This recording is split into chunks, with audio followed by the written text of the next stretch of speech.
Warning, the following game may leave some of you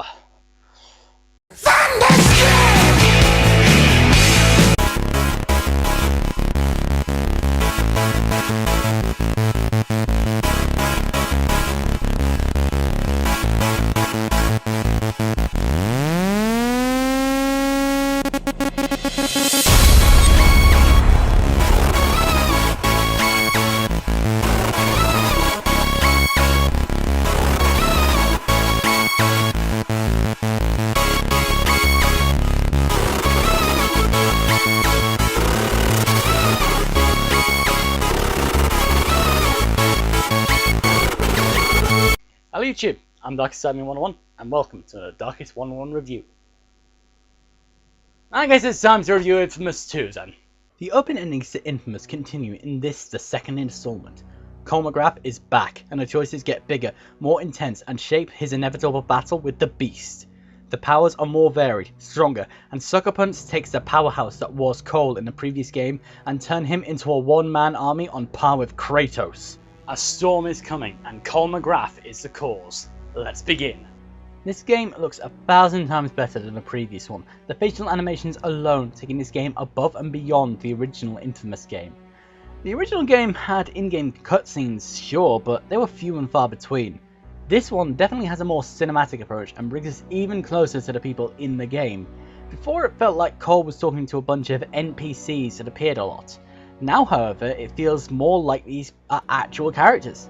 And I like the way they look as well, and I feel a more developed connection to Zeke and felt more invested in the bromance between him and Cole.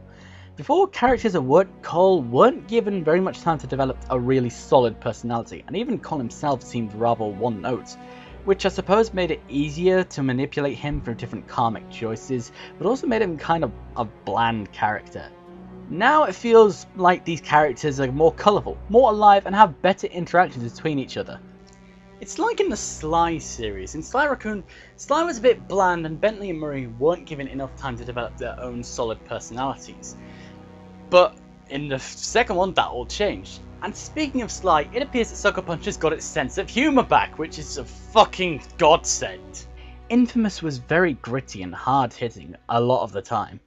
I think Sucker Punch were a little nervous stepping into this new terrain and this brand new genre, so they didn't take as much of a risk by giving the game a sense of humour. In this game, however, Sucker Punch appears to have grown the confidence back, and given the game the classic Sucker Punch wit that made the Sly Cooper series stand out. I mean, let's be honest guys, you wouldn't expect a line like this in the first inFAMOUS game, would you? Big ass filthy mole monsters. Once, I am not the biggest freak in town. This may also explain Cole's change in voice actor to better suit the new tone. Cole's new voice surprised me at first, but I feel it did suit him better. The gruff, grizzled sounding thing from inFAMOUS sounded a bit too generic for me. Now he sounds like a normal, average everyday guy you might pass on the street. It just so happens he's got lightning come out of his ass. And speaking of lightning, the powers of course are incredible as per usual. However, instead of simply upgrading your powers with more strength and slight variance, you can buy entirely new variations of your standard powers, some of which can change depending on your karmic state.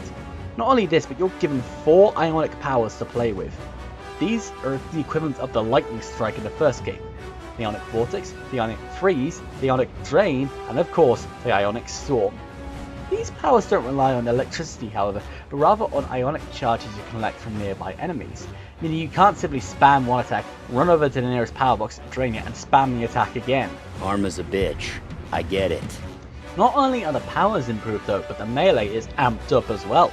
I know, the pun was awful, but it was right there.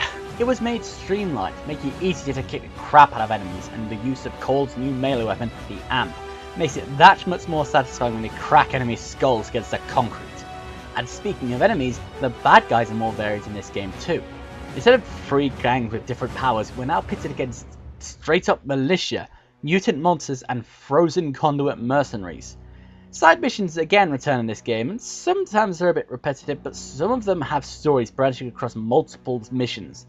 But the biggest leap forward is Sucker Punch's user-generated content system.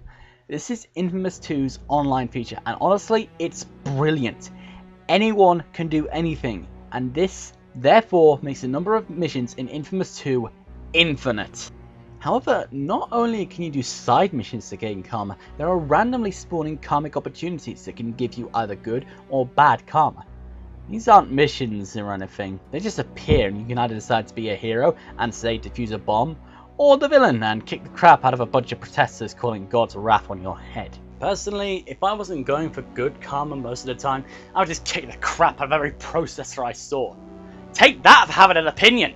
The story of Infamous 2 picks up a month after Infamous. A month later, I met Lucy Quo. She somehow knew all about the beast. In fact, she had come to help me prepare. Claimed her friend Dr. Wolf had worked on the Ray Sphere prototype, and that he could amplify my powers. All I had to do was go with her down to New Marais. I need those powers.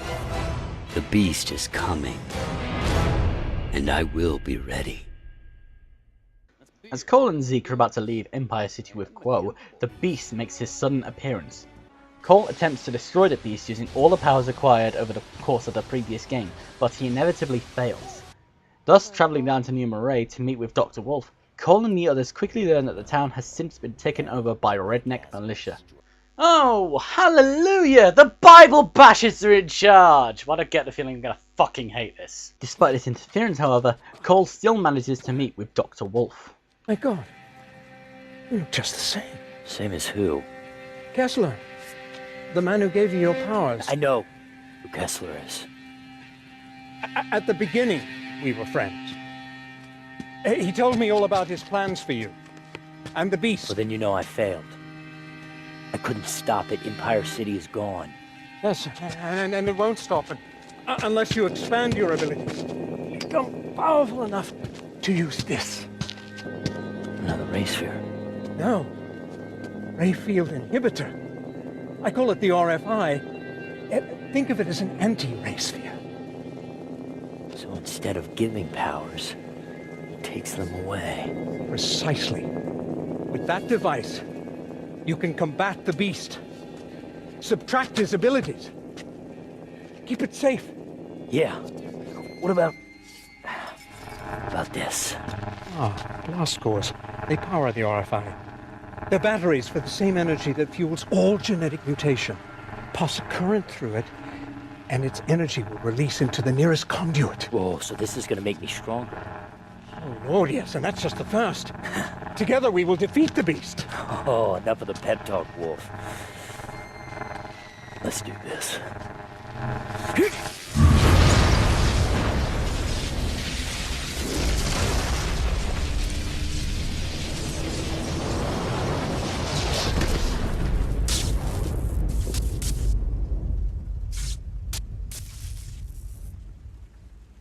Yeah, that's right! Run, bitches! What happened? Militia came back. Starting to haul you guys away. Quo's still off chasing the fellas with Wolf. Hey, where was Quo during that whole exchange between Cole and Wolf? Did she suddenly just drop out of existence, or did Sucker Punch just forget to animate her in?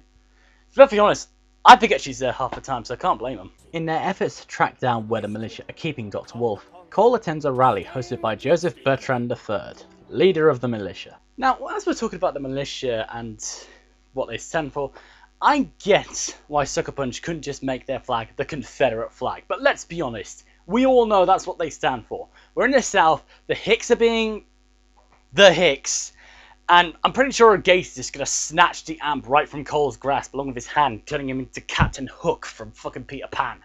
There are, however, decidedly worse things than gators in this part of the South. Know what to do. Hey, you know what? I don't care if this reference doesn't make a lick of sense. I gotta use this somewhere. Mama, another gator got in the house. Another gator? Give me that sugar. Come here. Quo and Cole eventually do track down Dr. Wolf, however, but while they do manage to release him and take him away, Bertrand clearly plays by X rules. Crazy X rules. If he can't have Wolf, no one else can. That's what I'm getting at here.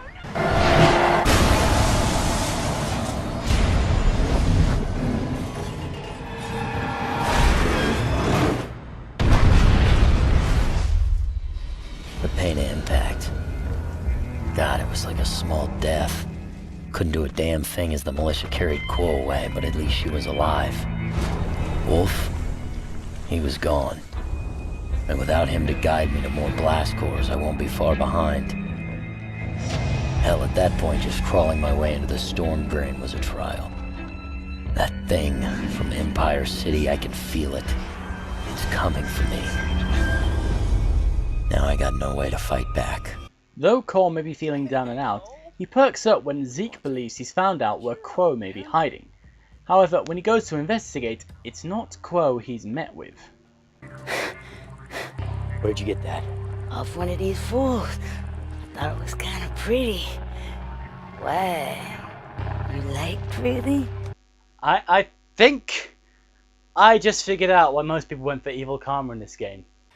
Zeke becomes a member of the militia in order to learn about Bertrand's plans. As a result, he discovers the location of Quo in a secret facility beneath Bertrand's plantation. Cole storms the place, pun very much intended, kicks the crap out of the militia, and releases Quo. The air inside was freezing, and only got colder going down.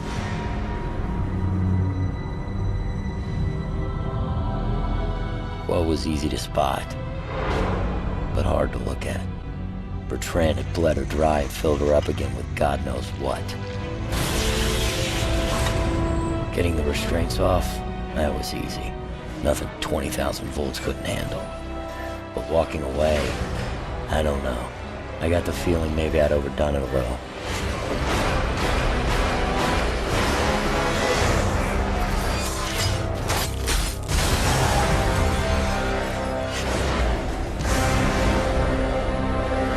After Cole powers up a new section of New Marais, an exercise does not grant you new powers in this game, by the way, he discovers a group of anti-militia rebels led by a man named LaRoche. As well as helping Quo get a hang of her newly awakened powers, Quo reveals that Bertrand has a device that can copy conduit powers, which he used to take her latent abilities and patch them onto a group of mercenaries he hired, the Mark 88. However, this also comes with the news that the plague of Empire City has reached New Marais and has turned lethal. The location of the transfer device is quickly uncovered by Zeke, and the group gain the assistance of the rebels and take Fort Philippe from Bertrand. Cole then receives the powers from Nyx or Quo and heads after a retreating Bertrand. And then this happens. Oh, there is no way he's walking away from this one. Hey, old man! Breathing in here? Where the hell is he?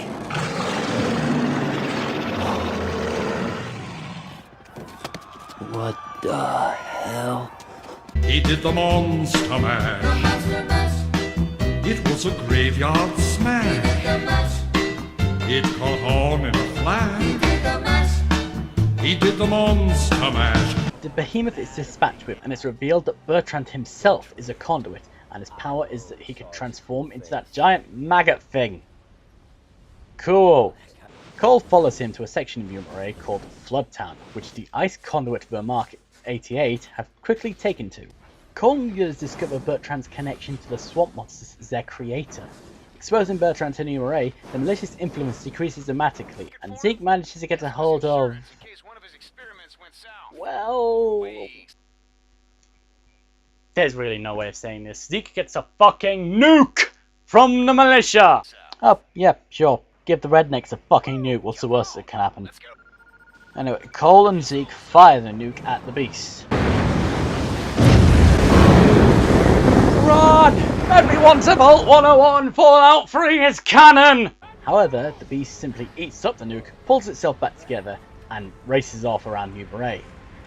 Somehow, though, Zeke manages to lose it. I chased Nukezilla all the way to Gasworks. Somehow, I lost him. I'm sorry, can we get a look at the beast for scale comparison? Can we get a look at him? Yeah, that's what I've... How do you lose something this fucking big? Cole discovers that Bertrand was creating ice conduits and swamp monsters to sell overseas, and decides to fix this by scuttling the ships that would take them away. Yeah, scuttling. It's a real world, shut up! I've been playing too much Black Flag, alright? He is interrupted, however, by the arrival of a familiar face.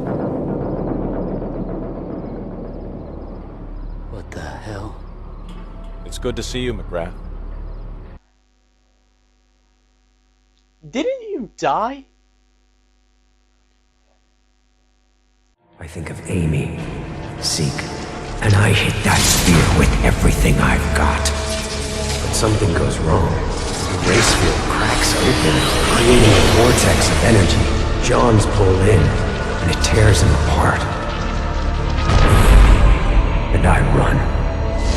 John and the race sphere are gone, reduced to ashes. Nothing went according to plan. At least the race sphere is out of the picture. As I activate it, I think of Trish, how she died, and I swear to myself that I will never let something like that happen again. Then John rips it away, telling me I'm crazy, screaming, but it's too late. The race sphere breaks open, creating a vortex. It tears John apart, and I run. John and the race sphere are gone, reduced to ashes. But I got what I wanted.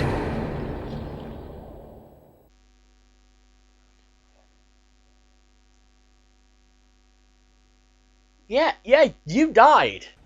John reveals to Cole that the plague only infects humans and that conduits are immune, and also gives him the power to see the plague in humankind. John also reveals his nature as the Beast, using his powers in a similar fashion to the race sphere blast in inFAMOUS. Cole, however, gets sidetracked from going after John and instead focuses and kills Bertrand in his maggot form.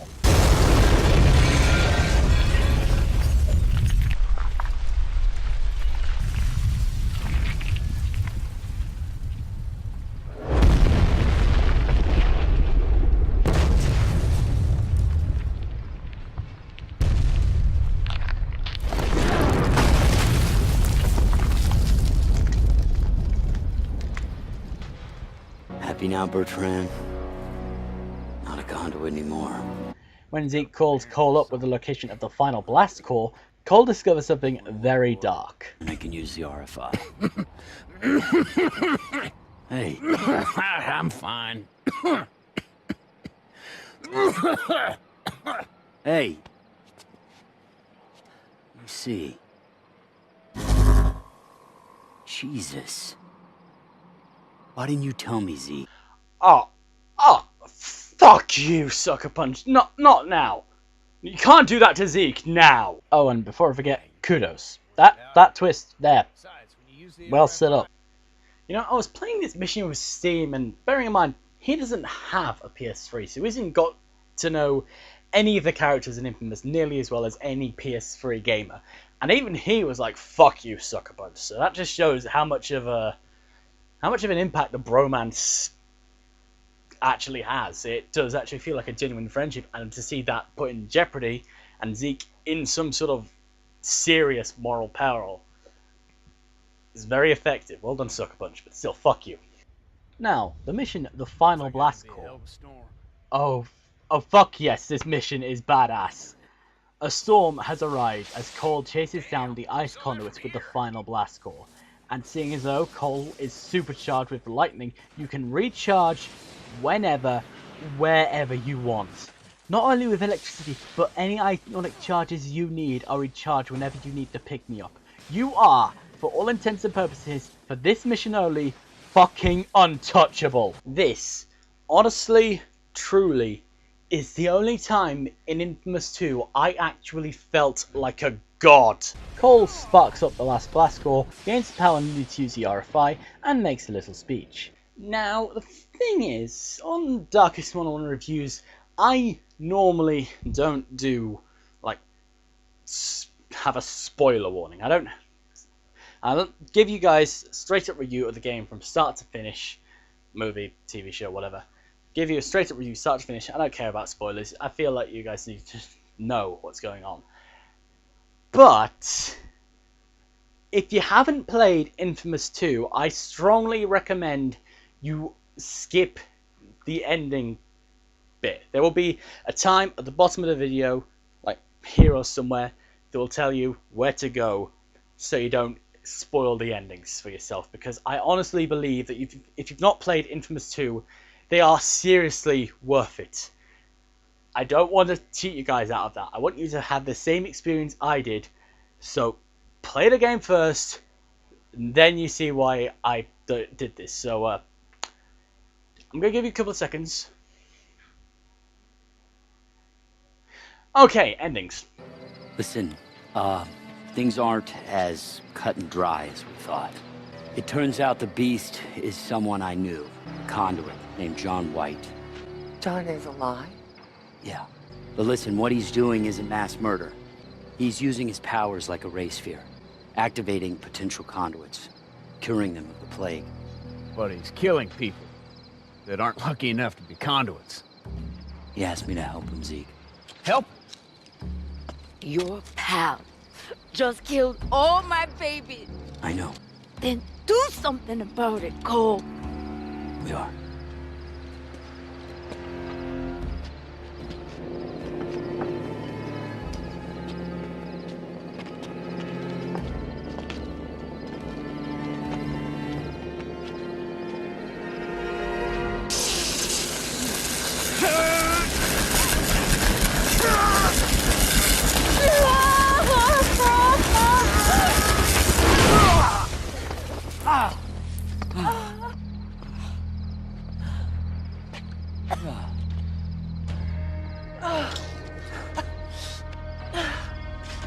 My God.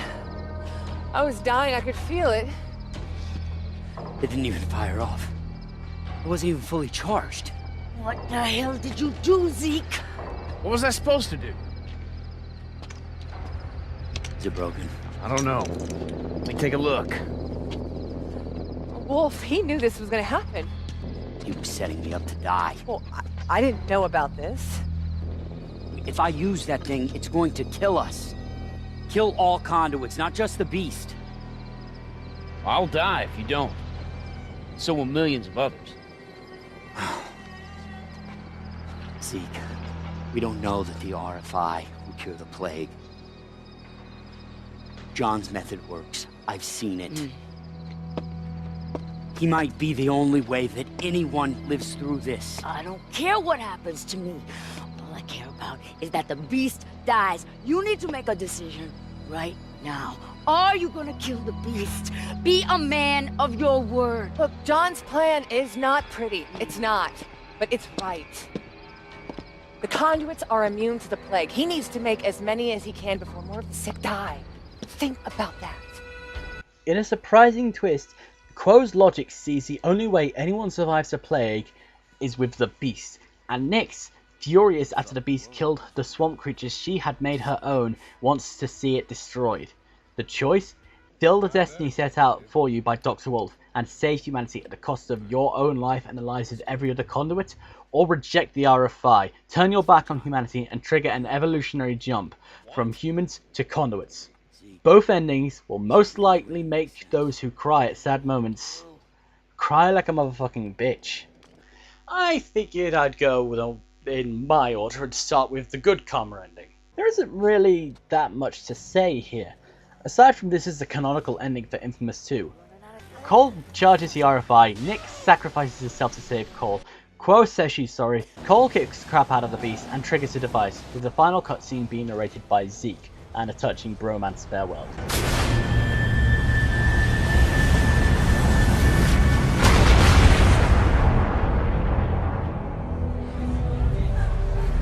We all just held our breath and watched. As one by one, them monsters started to drop.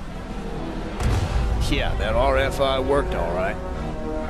News said even some folks overseas were keeling over. Poor bastards must have been conduits and didn't even know it.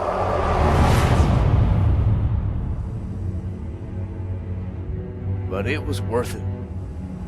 'Cause for the thousands that died, millions were gonna live.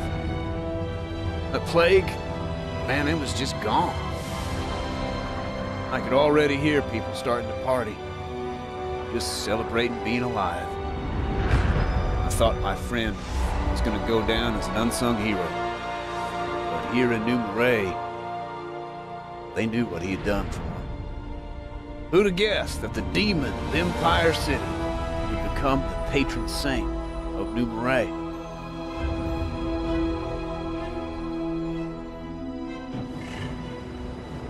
I wanted to say goodbye to him alone. He had been my best friend, and now he was gone. Sometimes I hear folks talking about conduits and humans like they're totally different. That's bullshit. Because there ain't nobody with more humanity than Cole McGrath. I love you, brother. And I'm sure gonna miss you.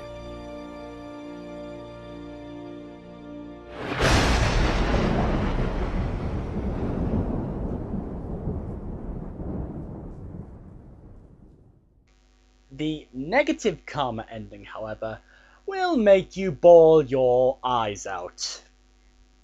The Beast's powers amplify Cole's, and Cole lays waste to New Marais with the Beast by his side, as Nyx arrives with the RFI. Cole chases after her and ultimately kills her. It's here that the RFI rolls into Zeke's hand. Half as long. Twice as bright. I gotta try. I know.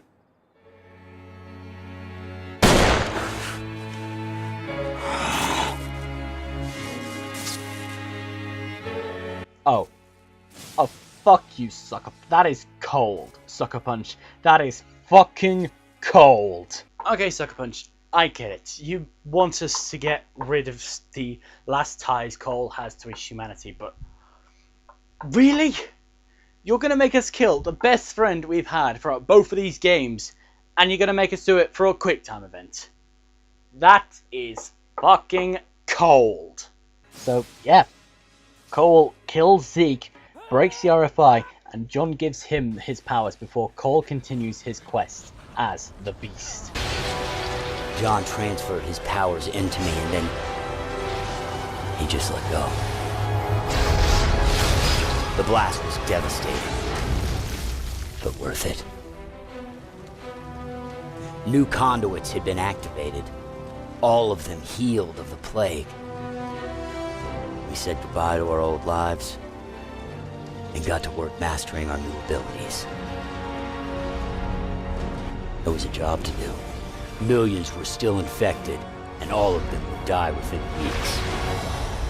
We were living proof that some of the sick could be saved. I could raise them up, creating new conduits.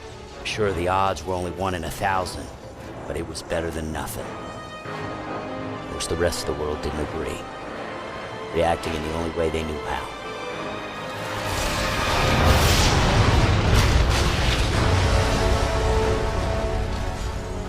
The plague just sped up the inevitable.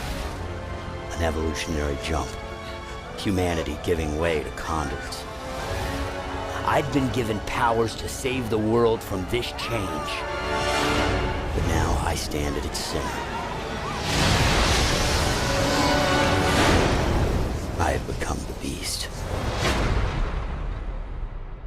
And that, ladies and gentlemen, is inFAMOUS 2. Holy shit, that was epic. This is definitely a game I would recommend to anyone. inFAMOUS was pretty good, and a sequel just makes it even more impressive. The gaming experience is one to be savoured and remembered. This is one of the best games I've ever played. I don't think there's anything more to say about this other than inFAMOUS 2 gets a dark rating of 91. Devil's coming through! Thanks for watching, guys. If you have a suggestion for my next review, please drop it in the comment section below. Tweet it to me on Twitter, send it to me on Google+, or just get the village people to spell it out for me. I don't care.